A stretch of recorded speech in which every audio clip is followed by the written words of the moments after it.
আমার শুধু মাজায় কষ্ট, শুধু মাজায়। আমি দাঁড়াই করে ভাত খাইছি, বসা একবেলা ভাত খাইতে হইলে আমার 2-3 বার বসতে হয়েছে, দাঁড়াইতে হয়েছে এবং কোনো কাজ বাজ করতে পারতাম না। আমি বিভিন্ন জায়গায় অনেক টাকা পয়সা খরচ করি, আমি ভালো হই না, কিন্তু এখানে না স্বল্প খরচে ভালো হয়েছি। ভালো করার মালিক আল্লাহ, উচিলে আমার এই প্রফেসর আখতারুজ্জামান সাহেব, ওনার চিকিৎসা আমি খুব ভালো হয়ে গেছি ইনশাল্লাহ। আমার নাম আব্দুল সালাম খলিফা, আমাদের বাড়ি রেসপুর 3, থানা মঠবাড়িয়া, বেতমোর ইউনিয়ন, রাজপাড়া গ্রাম। আমি ওখান থেকে এখানে দীর্ঘদিন খুলনায় চিকিৎসা ছিলাম 1.5 বছর। আমার কোনো উপকার আসে নাই। আমার জামাই চাকরি করে এক কোম্পানিতে, ফার্মগেট থাকে।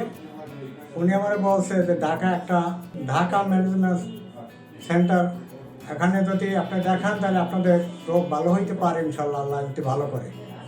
আমি ওখান থেকে আসার পরে আমি বিগত 2 মাস ট্রিটমেন্ট করার পরে আমি এখন 16 আনা রোগের ভিতরে 14 আনা ভালো হয়েছি।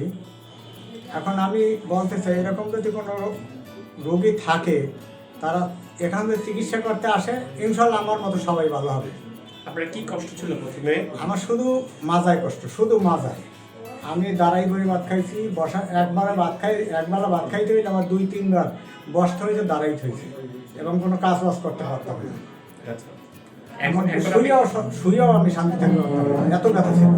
এখন কাজ করতে পারে? এখন এবছর আমি এই স্যারে বলছে যে কোনো ভারী কাজ করবে না, তারপর ধান কাটা পড়ছে, আমি 8 দিন ধান কাটছি। তারপরে ইনশাল্লাহ আল্লাহর রহমতে আমার কোনো ব্যথা হয় নাই।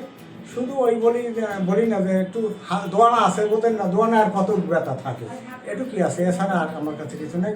ইনশাল্লাহ আশা করি আমি এবার যে ঔষধ লিখতাম, এবারে 16 নাম্বার হয়ে গেল ইনশাল্লাহ। আমি যত জায়গায় গেলাম, অনেক জায়গায় অনেক হাসপাতালে গেছি, কিন্তু ঢাকা পেইন ম্যানেজমেন্ট সেন্টারে আসার পরে এখানে যে পরিবেশ, খুব সুন্দর মনোরম পরিবেশ, এরকম সুন্দর মনোরম পরিবেশ আমি কোনো হসপিটালে পাইনি। এখানে খুব মানুষের যেমন ব্যবহার তেমন তার পরিষ্কার পরিচ্ছন্নতা, এবং স্যারেরও ব্যবহার খুব ভালো। স্যারের রুগীদের অনেক সময় 1 বার না 5 বার জিজ্ঞেস করি, তারপরে সে চিকিৎসা করে। এর মতো সুন্দর চিকিৎসা বাংলাদেশে কোথাও আমি পাইনি। আমার মতো যদি কোনো ব্যথা রোগী থাকে, আমি সকলের বলবো আপনারা এখানে আসলে ইনশাল্লাহ আল্লাহর রহমতে ভালো হবেন সবাই, স্বল্প খরচে। এরকম স্বল্প খরচে কোথাও ভালো হবেন না। আশা করা যায় আমার মতো আসলে সবাই 16 আনাই ভালো হবে ইনশাল্লাহ, আশা করি। ঢাকা পেইন ম্যানেজমেন্ট সেন্টার, ব্যথা নিরাময়ে আমরাই প্রথম।